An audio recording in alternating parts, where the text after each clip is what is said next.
नमस्कार मंडळी. तर आजच्या या व्लॉगमध्ये तुम्हा सगळ्यांचं खूप खूप स्वागत आहे.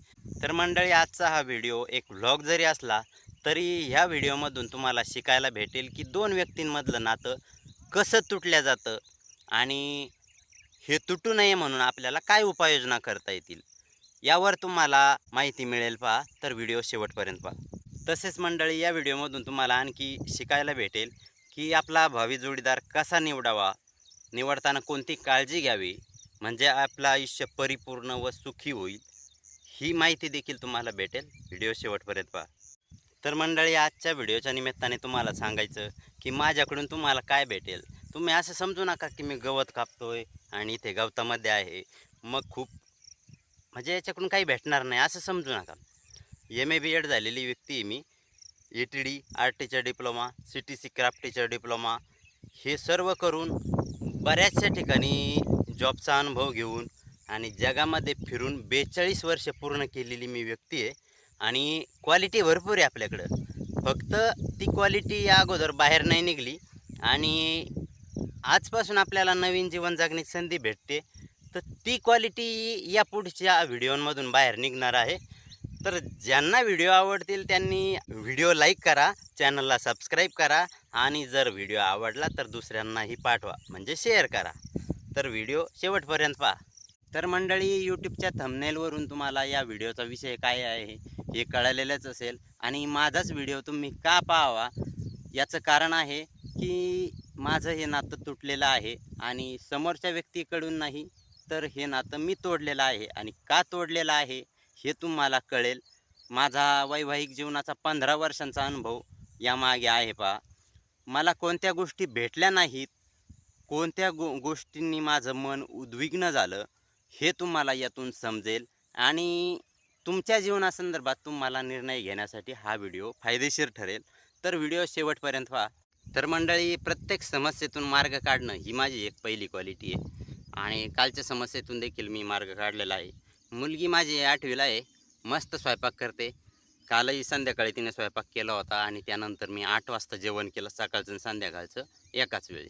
आणि आज देखील तिने सकाळी पोहे बनवले होते छानपैकी.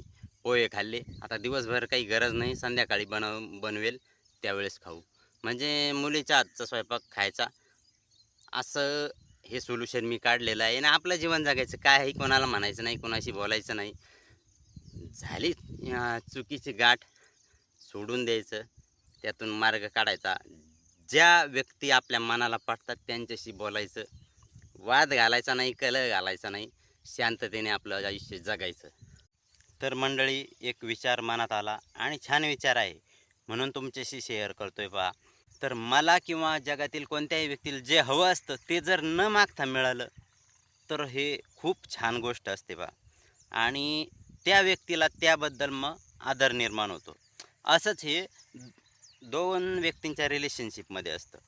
नवरा बायको असो, बॉयफ्रेंड गर्लफ्रेंड असो, मुलाला मुलीकडून जे हवंय ते न मागता जर मिळालं आणि मुलीला मुलाकडून जे हवंय ते न मागता मिळालं, मागण्याची गरज पडली नाही, तर त्यावेळेस ते एक नातं उत्तम प्रकारे तयार होतं. पहा, आणि व्यक्तीने आपल्या पार्टनरच्या ज्या अपेक्षा आहेत त्या मनोमन समजून घेणं गरजेचं असतं आणि त्याने न मागता त्या गोष्टी त्याला देण्याचा प्रयत्न केला ना, तर रिलेशनशिप अगदी व्यवस्थितपणे बिल्ड होत असते. बा, आणि यापुढे हे विचार मी माझ्या मुलांना सांगणार आहे. जर तुम्ही समोरच्या व्यक्तीला मुबलक असं प्रेम दिलं तर समोरची व्यक्ती तुमचं नातं सोडून दुसरीकडे जाणार नाही. हा मूलभूत गाभा या विचारामागचा होता. तर असा हा विचार आहे. आवडला तर नक्की सांगा कमेंट करून. आणि हो, आपण एखाद्या व्यक्तीबरोबर जर राहत असू, त्या व्यक्तीबरोबर राहण्याचा विचार करत असू, तर त्या समोरच्या व्यक्तीचा आपण अनादर कधीच करायचा नाही. हे मी माझ्या आयुष्यामधून शिकलेलो आहे. भांडणं अवश्य होऊन द्या, हो, किती भांडणं होऊन द्या छोट्या मोठ्या गोष्टींवरून, पण मनोमन त्या समोरच्या व्यक्तीचा अनादर कधीच करायचा नाही. तुम्ही जर समोरच्या व्यक्तीची मनातून जर किंमत ठेवली नाही ना, तर ते नातं पुढे टिकूच शकत नाही, जसं माझ्या बाबतीत झालेलं आहे.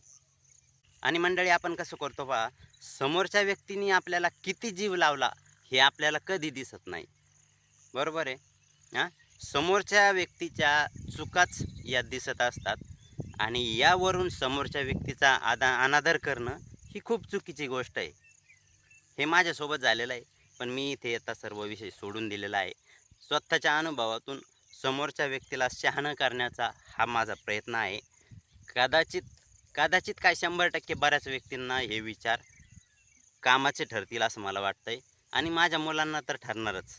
आणि मंडळी, माझं असं आहे, मी मनात काहीच ठेवत नाही. एक बारीकशी गोष्ट देखील मनात ठेवत नाही. जे आतमध्ये आहे तेच माझं बाहेर आहे आणि अशा प्रकारे मला राहायला आवडतं. चुकीची गोष्ट असली तरी मी ती समोरच्या व्यक्तीला सांगणार. जी चुकी आपल्याकडून झालेली आहे ती समोरच्या व्यक्तीला मी सांगणार, असा माझा स्वभाव आहे पहा. पण समोरच्या व्यक्तीचा आपलं जे गुपित आहे ते आपल्या पार्टनरपासून, माझ्यापासून लपवण्याचा प्रयत्न हा मला आवडलेला नाही आहे. आणि यामुळेच तुम्हाला सांगतो की जर आपला जो पार्टनर असतो पहा, त्या दोघांमध्ये एकदम नातं म्हणजे 2 व्यक्ती आणि एक जीव असं असायला पाहिजे. कोणीच आपल्या मनामध्ये गुपितं जपून ठेवू नये. एकमेकांशी शेअर व्हायलाच हवीत. भलेही कोणते असू, आणि त्या समस्या जरी असतील तर त्यातून मार्ग त्या दोघांनीच काढायचा असतो. पण आपला पार्टनर जर साईडला गेला तर इकडं साईडला दुसऱ्यासोबत वेगळं बोलायचं, पार्टनरसोबत वेगळं बोलायचं. या गोष्टी चुकीच्या असतात आणि या कधी ना कधी पकडल्या जातात, नजरेस येतात आणि हे ज्यावेळेस लक्षात येतं समोरच्या व्यक्तीच्या, त्यावेळेस ते नातं संपुष्टात येतं. तर मंडळी, आपण सर्व ज्या व्यक्ती आहोत या सवयींचे गुलाम आहोत. आपल्यावर जे संस्कार झालेले आहेत, आपण ज्या धर्मात जन्माला येतो त्यानुसार आपण वागण्याचा प्रयत्न करत असतो. पण एक महत्त्वाचं सांगतोय, माझ्यासाठी आपण एक व्यक्ती आहोत, एक मानव आहोत आणि एक प्राणी आहोत. तर माझ्या दृष्टीने धर्म, जातपात या सगळ्या गोष्टी गौण आहेत. म्हणून आपला जोडीदार हा कोणत्याही जातीचा असला किंवा कोणत्याही धर्माचा असला तरी याने फारसा काही फरक पडत नाही असं मला वाटतं. फक्त समोरची व्यक्ती ही तुम्हाला समजून घेणारी असावी, मनोमन आपल्या मनातले गुपितं शेअर करणारी असावी आणि 2 व्यक्ती एक जीव अशा प्रकारे राहणाऱ्या व्यक्ती ह्या आपल्या जोडीदार असल्या तर खूप उत्तम असतं. जातपात हे विषय गौण आहेत. ज्यांना पटतंय त्यांनी हे विचार अवश्य घ्यावेत व यापुढील काळामध्ये आपले भावी जोडीदार निवडताना योग्य ती काळजी घ्यावी. आणि मंडळी, दोघांमधील नातं टिकण्याचा एक महत्त्वाचा मुद्दा आहे, तो सांगतो पहा. ज्या वेळेस आपण आपल्या जोडीदाराकडून काही अपेक्षा करतो, तर ज्या अपेक्षा आपण दुसऱ्याकडून करतो त्यामध्ये आपण अगोदर पात्र असलेलं पाहिजे. त्यावेळेसच आपण त्या अपेक्षा दुसऱ्याकडून करू शकतो. समोरच्याकडून ज्यावेळेस आपण प्रामाणिकपणाची अपेक्षा करतो त्यावेळेस आपण देखील प्रामाणिक असणं गरजेचं आहे. नाहीतर आपल्यासाठी वेगळे नियम आणि समोरच्यासाठी वेगळे नियम लावणं हे चुकीचं आहे आणि याने नातं टिकत नसतं. दुसरा एक महत्त्वाचा मुद्दा पहा, ज्यावेळेस आपण आपल्या जोडीदारासोबत असतो, सोबत असताना समाजामध्ये फिरत असताना आपल्याला अनेक व्यक्ती दिसतात पहा.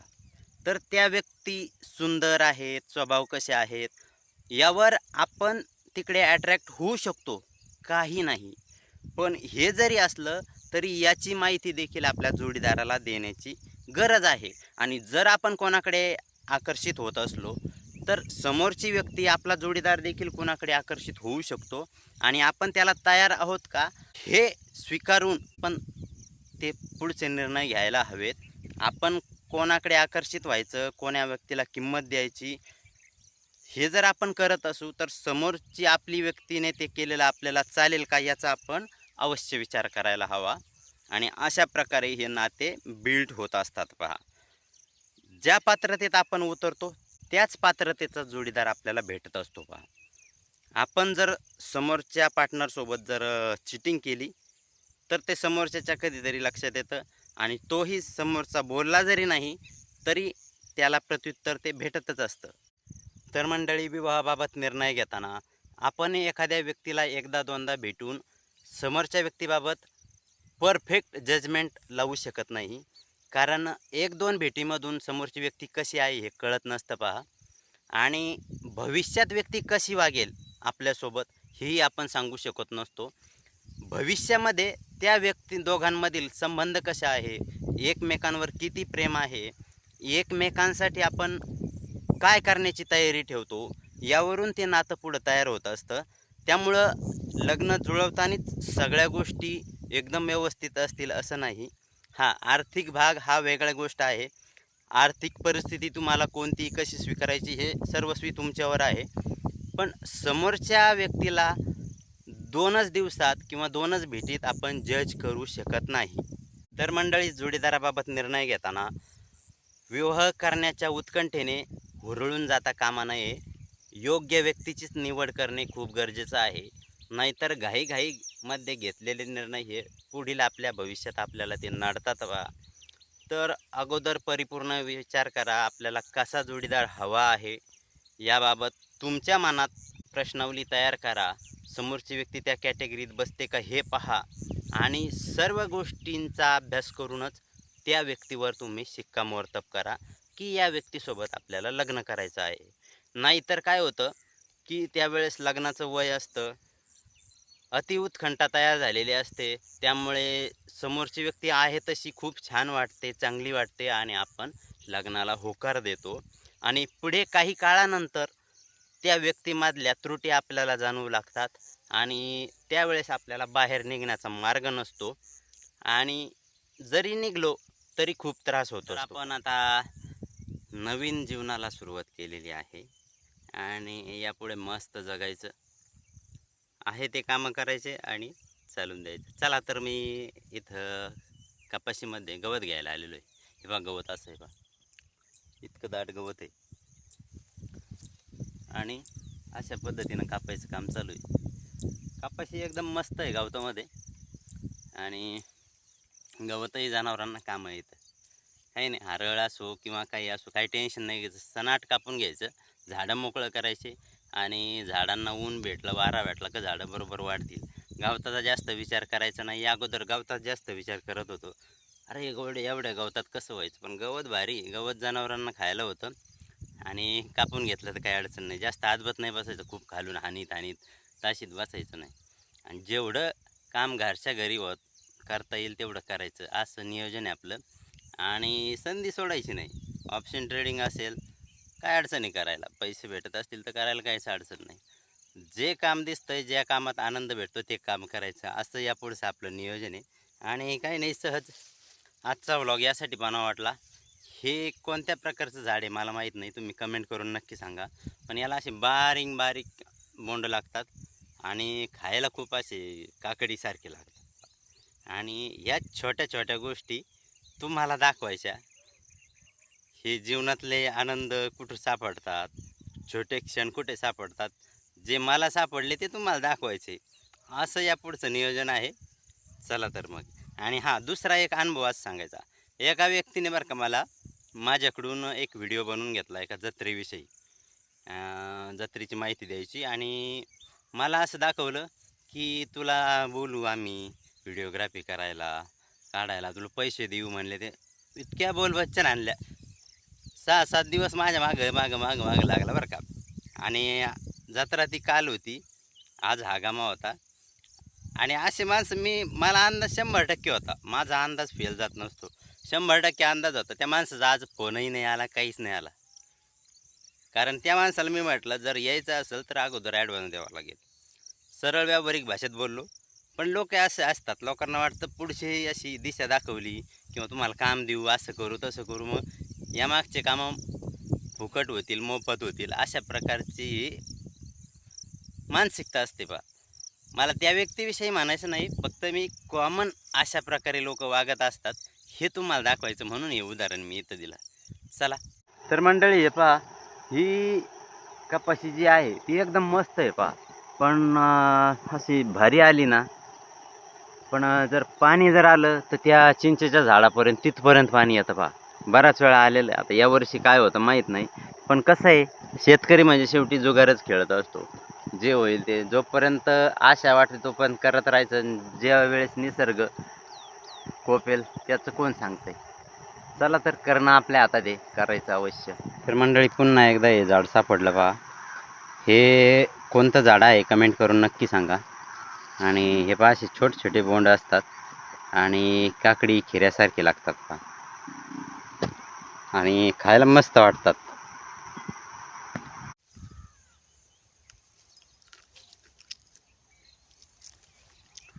एकदम खिऱ्यासारखे लागतात. याला म्हणतात नॅचरल लाईफ. आणि मस्त आनंद असतो या शेतीच्या निसर्गरम्य जीवनामध्ये. या खायला काकडी. झाड कोणतं आहे कमेंट करून नक्की सांगा, कारण नाव मलाही माहीत नाही, पण खायला छान लागतं. आणि मंडळी, व्हिडिओत आतापर्यंत तुम्ही थांबलात, तुमचे खूप खूप आभार. तर व्हिडिओ आवडला असेल तर लाईक करा, शेअर करा आणि दुसऱ्यांनाही याची माहिती होऊ द्या की आपलं नातं चांगलं ठेवण्यासाठी आपल्याला काय करता येईल, याबाबत त्यांना देखील विचार करता येईल. आणि म्हणूनच व्हिडिओ शेअर करा आपल्या व्यक्तींसोबत.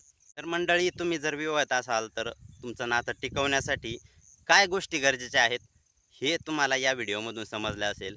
आणि तुम्ही जर अविवाहित असाल आणि विवाह करण्याच्या विचारात असाल तर आपला जोडीदार कसा शोधावा, आपण कसं वागायला हवं समोरच्यासोबत, त्यावेळेस आपल्याला चांगला जोडीदार भेटेल, हे देखील तुम्हाला या व्हिडिओमधून समजलेलं असेल.